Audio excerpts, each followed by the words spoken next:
Naquela manhã fria de segunda-feira, ninguém percebeu o homem que desceu de um carro popular estacionado a 2 quadras do edifício empresarial mais luxuoso da Avenida Faria Lima. O terno caro deu lugar a um uniforme laranja, amarrotado com um crachá de plástico simples escrito apenas José. Mas aquele José era, na verdade, Marcelo Duarte, um dos empresários mais influentes do país, dono da empresa que funcionava exatamente naquele prédio. A barba por fazer, o boné abaixado e as luvas de borracha o deixavam irreconhecível. Ele caminhava devagar, observando tudo ao redor com o olhar de quem, pela primeira vez em muito tempo, via o próprio império pelos olhos de um homem comum. Marcelo tinha 48 anos e uma fama que corria nos bastidores, rígido, distante, quase frio. Seu nome era sinônimo de sucesso, mas também de solidão.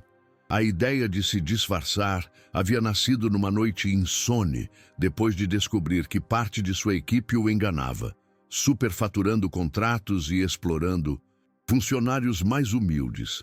Ele queria saber quem, ali dentro, ainda trabalhava por respeito e não apenas por conveniência. Queria enxergar a verdade sem o peso do sobrenome. Por isso, durante uma semana inteira, decidiu se infiltrar entre os funcionários terceirizados da limpeza, fingindo ser um gari recém-contratado pela empresa terceirizada que atendia o prédio. Naquele primeiro dia, o impacto foi imediato. As pessoas o tratavam como se ele fosse invisível. Passavam por ele sem olhar, desviando o corpo como se o uniforme alaranjado contaminasse o ar. Ele tentou sorrir para uma recepcionista, e ela apenas assentiu, apressada, como quem teme perder segundos preciosos com alguém sem importância. Marcelo sentiu algo apertar dentro do peito. Há anos ele ouvia sobre desigualdade, mas nunca sentira de verdade o que era ser reduzido a um crachá barato. O silêncio nos corredores era mais pesado que o som das máquinas de café. Foi no segundo dia que ele a viu pela primeira vez. Uma mulher de uns 30 e poucos anos, cabelos presos num coque simples e olhar calmo, mas atento. Chamava-se Helena. Trabalhava como faxineira no 15º andar, o mesmo onde ficava a sala principal de reuniões, hoje ocupada por diretores que ele mesmo havia promovido. Marcelo observou como ela limpava cada canto com cuidado, sem pressa, como se cada detalhe tivesse importância. Enquanto outros varriam apáticos, Helena tratava o trabalho como algo digno. E foi isso que o desarmou. Ela parecia enxergar valor onde ninguém mais via. "Tá precisando de ajuda aí?" ele perguntou, tentando puxar conversa enquanto carregava um balde pesado. Helena olhou, avaliou o estranho de uniforme gasto e respondeu com um sorriso discreto. "Se quiser segurar o pano, eu agradeço. A faxina hoje está dobrada, a chefe está de olho." Foi a primeira vez que alguém o tratou com gentileza desde que vestira aquele uniforme. Ele sentiu algo que há muito tempo não sentia: humanidade. O pano caiu de sua mão com um sussurro inaudível, e ela riu, um riso simples, bonito, que parecia iluminar o corredor cinzento. Nos dias seguintes, Marcelo começou a buscar horários em que pudesse trabalhar perto dela. Não sabia explicar o motivo. Talvez fosse a serenidade de Helena, ou a forma como ela se preocupava com os outros, oferecendo café a quem estava cansado, mesmo quando o dela era o último gole. A convivência trouxe pequenas confidências. Ela falava da vida com naturalidade, do filho de 9 anos, da mãe doente no Minas interior e de um passado que preferia não lembrar. Marcelo ouvia com atenção, intrigado com cada fragmento daquela história que parecia carregar uma dor antiga e discreta. Certa tarde, enquanto limpavam juntos o saguão principal, Helena comentou algo que fez o coração dele parar por um segundo. "Sabe, José, eu cresci sem saber quem eu era de verdade. Fui deixada num orfanato com 3 anos. Só tinha um colar com uma medalhinha. Um anjinho segurando um coração. Disseram que era da minha mãe." Marcelo gelou. Um arrepio subiu por suas costas. Um anjinho segurando um coração. Era o mesmo símbolo que sua mãe usava no pingente da corrente que ele guardava até hoje. Um símbolo feito sob encomenda, que representava os 2 filhos que ela teve antes de morrer no parto, de uma menina que todos acreditaram ter morrido junto. Naquela noite, Marcelo voltou para casa transtornado. Sentou-se no escuro da sala, sem tirar o uniforme. A lembrança da irmã que nunca conheceu o assombrava desde criança. Seu pai contava que o parto havia sido difícil e que a menina não resistira. Mas agora, aquela história fazia cada vez menos sentido. E se Helena fosse mesmo ela? Como ninguém teria descoberto? Ele ficou horas encarando o pingente antigo, o mesmo desenho que Helena descrevera. Lágrimas silenciosas escorriam por seu rosto, uma emoção que ele não sentia havia anos. Pela primeira vez, o milionário não sabia o que fazer com o poder que tinha. Nos dias seguintes, Marcelo observava Helena, com ainda mais cuidado.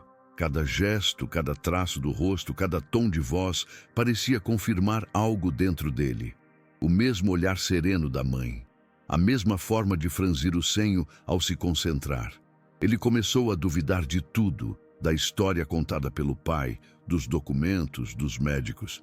Decidiu investigar discretamente, pedindo a um antigo advogado da família, o único em quem confiava, para procurar registros antigos de adoção na época do nascimento da irmã.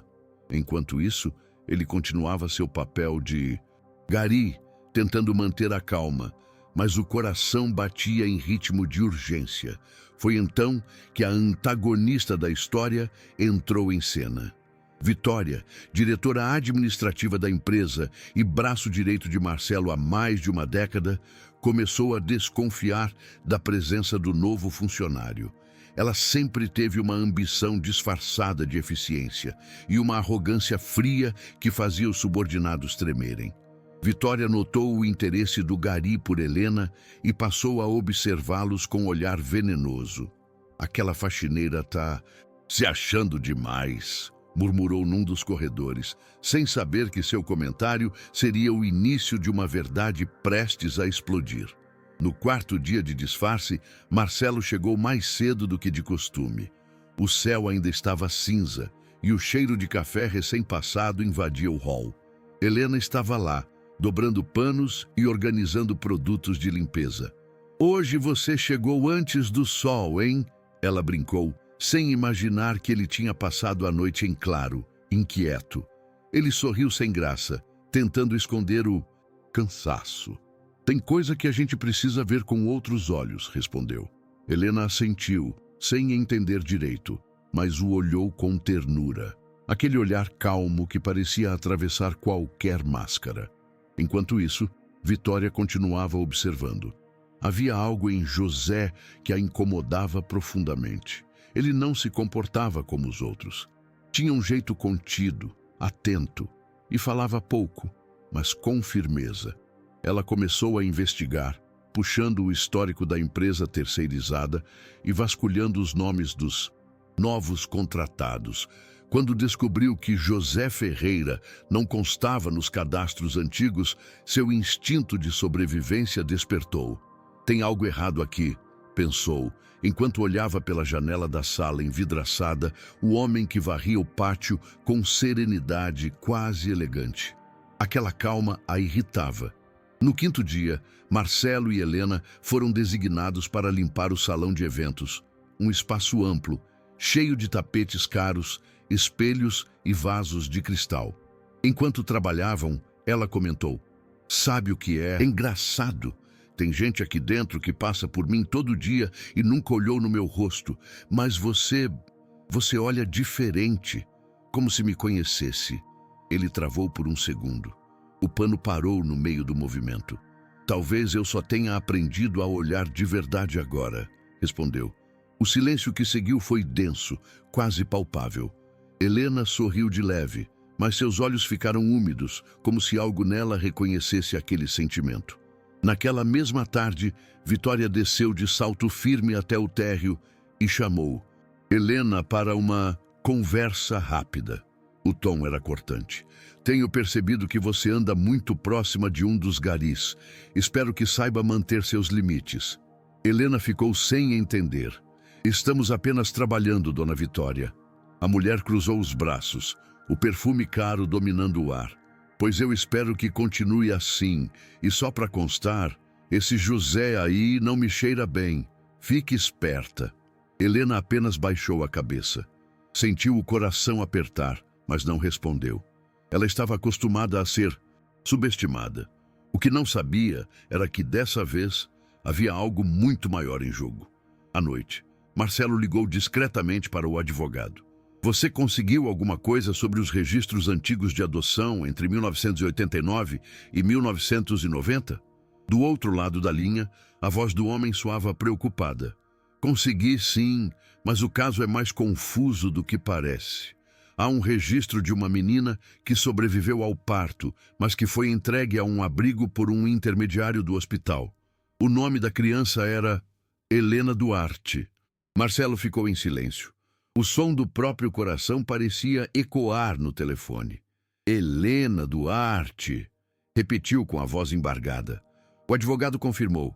Sim, a adoção nunca foi oficializada. Alguém alterou os documentos anos depois.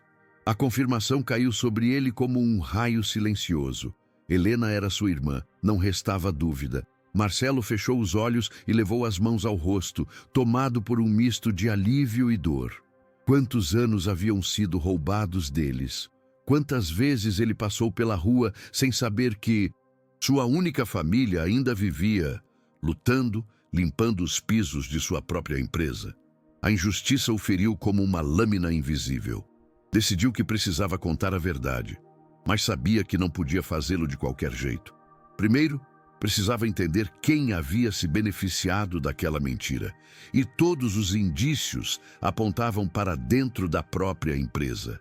No dia seguinte, o clima entre os funcionários parecia tenso. Alguém havia espalhado o boato de que o novo gari era, na verdade, um repórter infiltrado para investigar irregularidades. Vitória, claro, alimentava o rumor em silêncio. Helena, preocupada, se aproximou dele durante o intervalo. José, estão falando umas coisas sobre você que você não é quem diz ser. É verdade? Marcelo engoliu seco. Nem tudo que parece mentira é, e nem tudo que é verdade pode ser dita na hora certa. Ela franziu a testa confusa. Você me deixa curiosa, sabia? Ele sorriu, com tristeza nos olhos. Um dia você vai entender. À tarde, durante uma limpeza, na sala de Vitória, Helena encontrou algo que mudaria tudo. Um envelope antigo, esquecido no fundo de uma gaveta, com o logotipo de um hospital já extinto. Dentro, uma certidão de nascimento rasurada e um bilhete desbotado. Ela sobreviveu. Providenciei o sumiço. Ele nunca saberá. O papel tremia nas mãos de Helena. Sem entender completamente, levou o envelope até o vestiário e mostrou a José. Quando Marcelo leu aquelas palavras, o mundo pareceu desabar ao redor. O bilhete estava assinado por alguém que ele conhecia bem, Vitória Nogueira, a atual diretora da empresa. Marcelo precisou se apoiar na parede.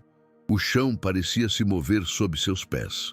Vitória havia mentido sobre a irmã desde o começo, e provavelmente fora ela quem garantira que a menina fosse tirada do caminho para que ninguém dividisse a herança. A verdade latejava em sua cabeça. Helena olhava para ele assustada, sem entender o que estava acontecendo. José, quem é essa mulher? Por que esse papel te deixou assim? Ele respirou fundo, lutando contra as lágrimas. Porque ela destruiu 2 vidas, e eu preciso consertar isso. Pela primeira vez, ele a chamou pelo nome completo. Helena Duarte. Você precisa saber quem você é. O silêncio que se seguiu foi brutal. Helena recuou um passo, os olhos arregalados. O quê? Como assim? Quem eu sou? Ele tirou o boné devagar, deixando o rosto à mostra. O disfarce parecia evaporar junto com o fôlego dela.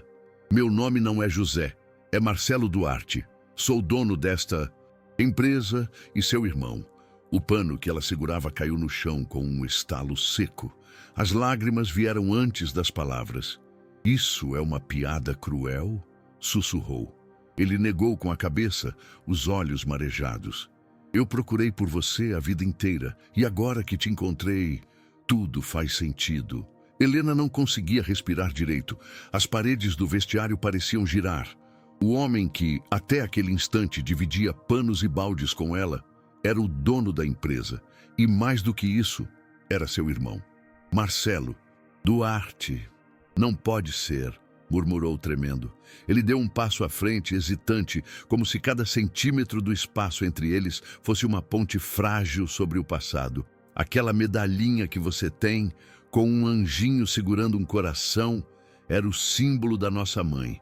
Eu tenho a mesma. Ele tirou o colar de dentro da camisa. Helena olhou e o tempo pareceu parar. 2 corações, um de cada lado da mesma lembrança. As lágrimas dela vieram como chuva represada. Eu passei a vida sem saber de onde vim. E agora você aparece, dizendo isso. As palavras vinham entre soluços. Marcelo se aproximou e a segurou pelos ombros com cuidado. Eu também vivi perdido, Helena. Achei que tinha perdido tudo quando nossa mãe morreu. Mas agora percebo que só estava procurando você. Por um instante, os dois ficaram abraçados, o gari e a faxineira, no silêncio de uma empresa que jamais imaginaria abrigar um reencontro como aquele. O mundo lá fora seguia girando, mas dentro daquele vestiário, o tempo se ajoelhou. Eles ficaram ali, até que o som dos saltos de Vitória ecoou pelo corredor. "Helena!" chamou com a voz fria. "O que estão fazendo aí trancados?" Helena olhou para Marcelo aflita. "Ela não pode te ver assim. Ainda está com o uniforme." Ele respirou fundo. Talvez seja a hora de ela ver. Quando Vitória abriu a porta, encontrou o gari sem boné, o rosto limpo e um olhar que ela conhecia. O olhar de Marcelo Duarte. Por um instante, o rosto dela empalideceu. Não pode ser. Encarou-a em silêncio. "Pode, Vitória, e tem muita coisa que você vai ter que me explicar." A expressão dela se desfez num misto de pânico e raiva. "Marcelo, Isso não é o que parece." Ele ergueu o envelope com o bilhete. "Então me explica o que é isso. Por que meu nome está num documento de adoção falsificado? Por que minha irmã foi dada como morta enquanto você subia na empresa da minha família?" O tom dele não era de ódio, era de desilusão. Vitória engoliu seco, tentando encontrar palavras. "Seu pai me pediu para resolver. Ele não queria mais uma herdeira para dividir a fortuna." Marcelo fechou os olhos. "Meu pai morreu acreditando que ela tinha morrido. E você se aproveitou." Helena observava tudo, ainda em choque. "Você sabia de mim?" perguntou com a voz trêmula. Vitória olhou para ela com desdém, a frieza voltando aos poucos. "Sabia, e devo dizer que o destino foi gentil. Você teve o que merecia, uma vida simples. Enquanto isso, eu mantive o império em ordem." As palavras cortaram o ar como vidro quebrando.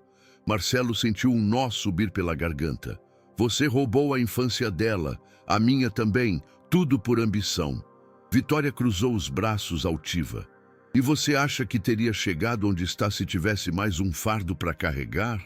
O silêncio que seguiu foi mortal. Marcelo respirou fundo, tentando conter a raiva. "O que você chama de fardo era a única parte boa que me faltava." Helena enxugava as lágrimas, tentando entender como uma pessoa podia guardar e tanto veneno. "Você destruiu uma família inteira para manter um cargo", disse com firmeza inesperada. Vitória riu, nervosa. "Família? Nesse mundo isso é só uma palavra bonita para disfarçar poder." Foi então que Marcelo se aproximou, encarando-a de perto. "Pois é justamente o poder que você vai perder, e por ironia, será pelas mãos da mulher que você desprezou." Vitória arregalou os olhos. "O que você quer dizer com isso?" Marcelo abriu a porta do vestiário e fez um sinal para que Helena o seguisse. "Helena, vem comigo." Caminharam juntos até a sala de reuniões, onde todos os diretores estavam presentes. Os funcionários pararam o que faziam. O silêncio tomou o andar inteiro. Ninguém entendia o que estava acontecendo. Apenas viam o patrão entrando, de uniforme laranja, acompanhado de uma faxineira de olhos marejados. Marcelo subiu no pequeno palanque da frente e disse em voz firme: Senhores, esta mulher que vocês ignoraram por anos é a verdadeira herdeira do Grupo Duarte. O murmúrio foi imediato. Alguns riram, achando que era uma brincadeira. Outros apenas se entreolharam confusos. Vitória tentou interferir. Isso é um absurdo, Marcelo. Essa mulher é só uma funcionária terceirizada. Ele a interrompeu, erguendo o bilhete. Esse documento prova que você mentiu sobre a morte de Helena e desviou recursos do espólio da minha mãe. Tudo para manter o controle sobre mim. As câmeras internas gravavam cada palavra. Você não mandou apagar as gravações de hoje, não é? Disse ele, olhando diretamente para o segurança. O homem balançou a cabeça, assustado. Então o mundo vai saber. Vitória tentou reagir, mas a máscara já tinha caído. O medo, a vergonha e a raiva se misturaram em seu rosto como tinta borrada. Você vai se arrepender disso, Marcelo. Eu te fiz quem você é.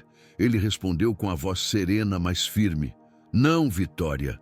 Eu me tornei quem sou apesar de você, e hoje não preciso mais de mentiras para sustentar nada. Ele olhou para Helena com os olhos cheios de orgulho e ternura. Tudo que me faltava, eu encontrei na coragem dela. A partir de hoje, essa empresa não será mais construída sobre silêncio e injustiça.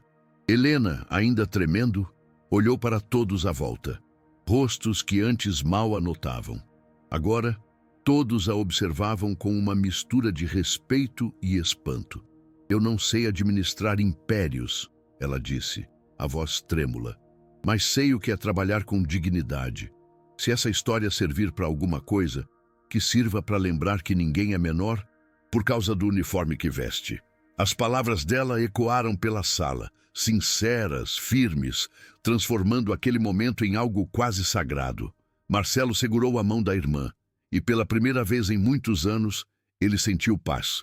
Depois daquele dia, nada mais foi igual dentro do prédio. As pessoas que antes desviavam o olhar quando passavam por Helena, agora a cumprimentavam com respeito, algumas até com vergonha. Mas ela não guardava rancor. Eles só repetiam o que viam lá de cima, disse a Marcelo, certa vez, enquanto observavam os corredores silenciosos. A diretoria foi reestruturada e Vitória foi afastada do cargo. O império que ela acreditava controlar desmoronou não com escândalos, mas com a verdade. O poder dela evaporou como poeira em vento frio, silencioso, inevitável, justo. Marcelo, por sua vez, parecia um homem diferente. Trocou o terno engomado por roupas simples e começou a frequentar os setores da empresa que antes mal conhecia. Conversava com porteiros, copeiras, motoristas. Quero conhecer de verdade quem carrega este lugar nas costas, dizia. Muitos não entendiam de início, mas logo perceberam que não era teatro. Havia algo sincero em seu olhar. Helena o acompanhava às vezes discretamente, ainda tentando se acostumar com o novo título que o destino lhe dera. Não precisa me chamar de senhora, dizia sorrindo.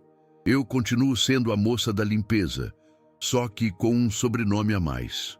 Certa manhã, enquanto tomavam café na copa, o mesmo café barato que antes só os funcionários bebiam, Helena comentou. Engraçado, né?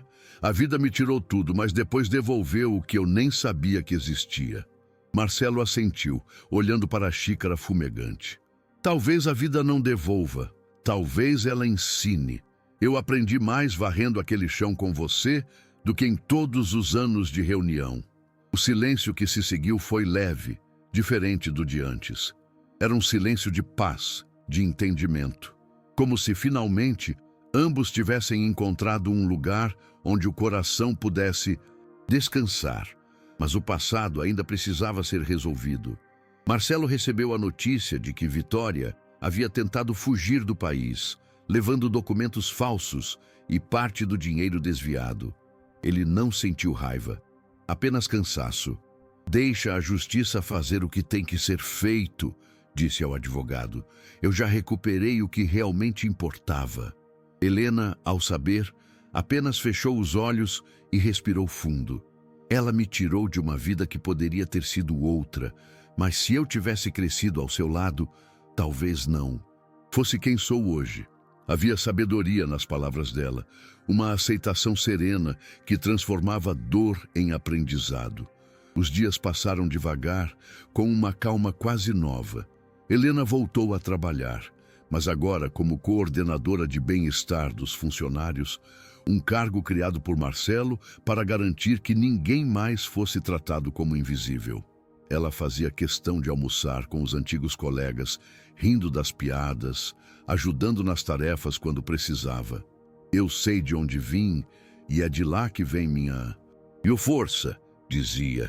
Alguns ainda se emocionavam ao vê-la, outros simplesmente se inspiravam. O prédio, antes frio e impessoal, começou a mudar.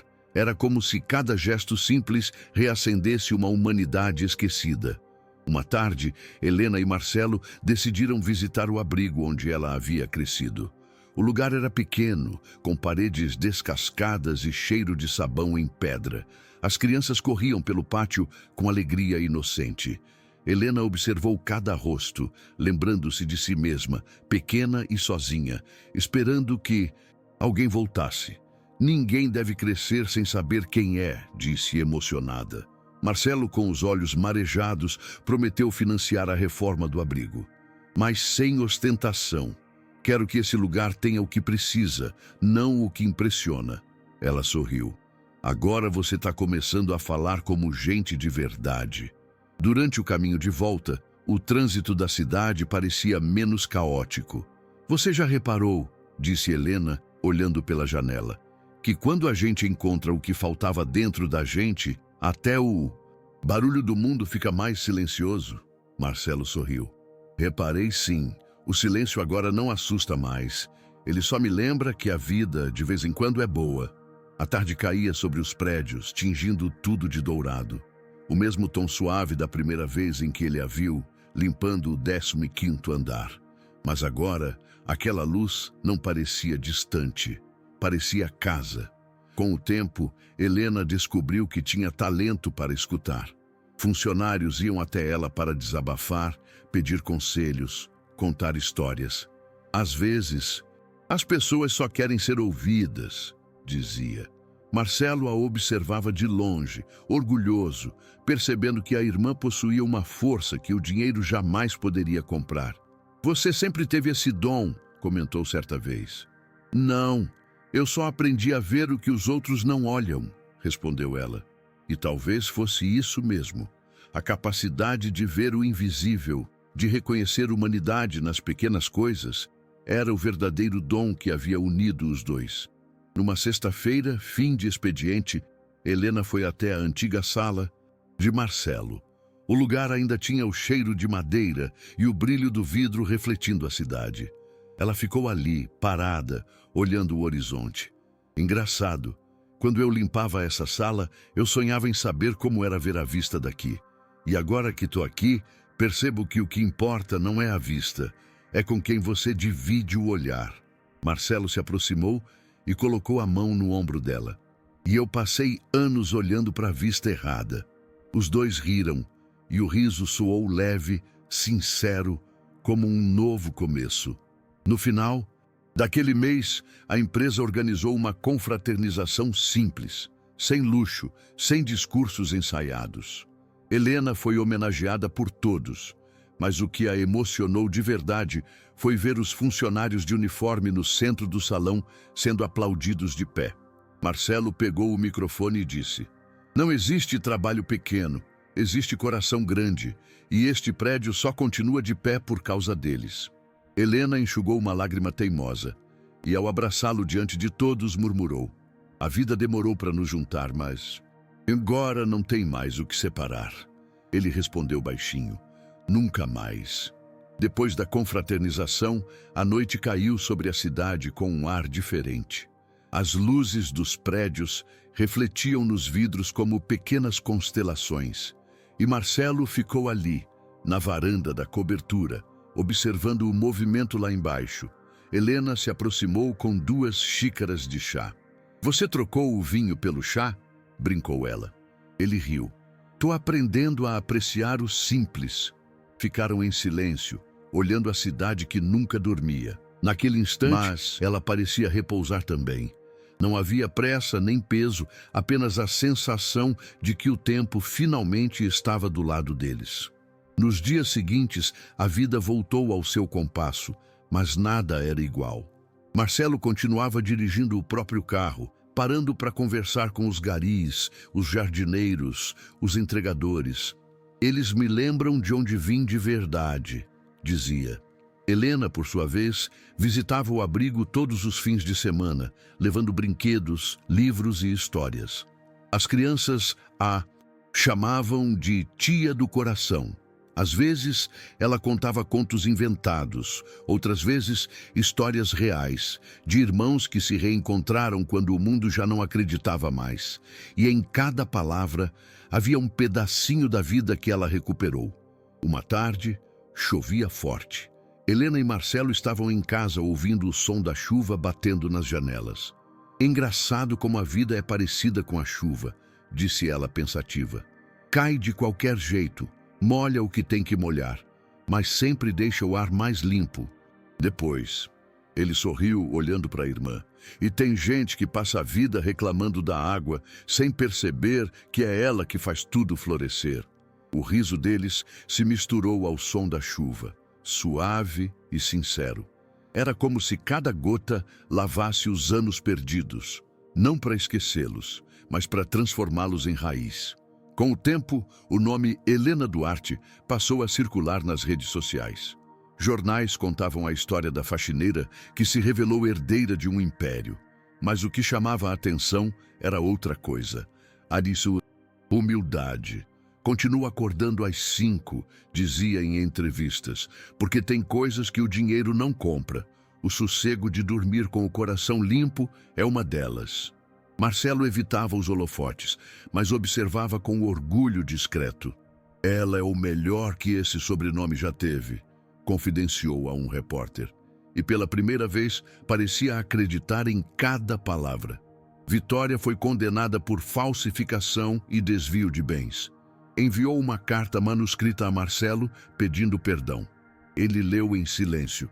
Depois, guardou a carta numa caixa. "O perdão é o que liberta quem dá, não quem recebe", disse a Helena ao comentar o assunto. Ela assentiu. "A mágoa pesa mais que o passado." E foi assim, sem vingança, sem espetáculo, que encerraram o último capítulo de uma história marcada por escolhas erradas, mas também por reencontros certos. A justiça, enfim, havia sido feita, e de uma forma que nem os tribunais conseguiriam alcançar. Um ano depois, o Grupo Duarte mudou de nome. Passou a se chamar Instituto Horizonte e parte dos lucros era destinada a projetos sociais. Helena assumiu a presidência da fundação com Marcelo ao lado. "Eu criei empresas para fazer dinheiro", disse ele no discurso de reinauguração. "Mas ela vai criar pontes para fazer sentido." O auditório aplaudiu e por um breve instante Helena olhou para o céu através do teto de vidro. Um raio de sol atravessava as nuvens, iluminando o chão. Ela sorriu. "Acho que mamãe teria gostado disso." Marcelo respondeu baixinho. "Ela tá vendo." Nos meses seguintes, os dois começaram a viajar juntos para o interior, visitando cidades pequenas e projetos comunitários. Helena sempre se encantava com as pessoas simples, que ofereciam café e bolo, mesmo sem ter muito.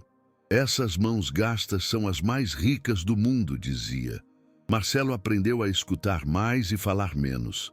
Descobriu que o silêncio das pessoas humildes era cheio de sabedoria. "A gente achava que precisava ensinar, mas quem aprende somos nós", comentou certa vez ao observar uma senhora tecendo tapetes coloridos. A vida, enfim, havia se tornado uma troca verdadeira. Certa noite, Helena encontrou no fundo de uma caixa o velho uniforme laranja de Gary. Estava dobrado com cuidado. Pegou o tecido entre os dedos e sorriu. Esse pano carrega mais verdade do que qualquer terno de luxo, murmurou. Marcelo apareceu à porta, curioso. Ainda guarda isso? Ela assentiu. Guardo para lembrar de onde viemos e para nunca esquecer quem realmente somos quando o brilho apaga. Ele se aproximou, passou a mão no tecido e disse: então nunca mais vamos esquecer. Era uma promessa simples, dita sem cerimônia, mas que carregava o peso de tudo o que viveram. O tempo passou, como sempre passa, mas deixou marcas boas. Helena adotou 2 crianças do abrigo e todo domingo reunia a nova família para almoçar. Marcelo era o tio presente, o que trazia sobremesas demais e risadas de sobra. Às vezes, enquanto via as crianças correndo pelo quintal, ele pensava em como a vida era irônica. Passou décadas acumulando fortuna para, no fim, descobrir que a verdadeira herança estava naquilo que o dinheiro nunca comprou: o amor. E, em silêncio, agradecia. Não por ter reencontrado a irmã, mas por ter reencontrado a si mesmo através dela. Hoje, quando alguém pergunta a Helena se ela acredita em destino, ela responde com um sorriso tranquilo: acredito em encontros. O destino só é bonito quando a gente tem coragem de olhar além das aparências. E se você que ouviu essa história até aqui acredita que gestos simples podem mudar tudo, talvez já tenha entendido o que ela aprendeu. Às vezes, o que parece o fim é só o começo que a vida adiou. Porque, no fundo, toda história de perda é também uma história de reencontro. E todo reencontro verdadeiro é uma forma silenciosa de milagre. Muito obrigado por ter acompanhado o nosso vídeo. Apoie o nosso canal simplesmente com um like nesse vídeo. Se inscreva para receber novas histórias diariamente. Um forte abraço e até a próxima.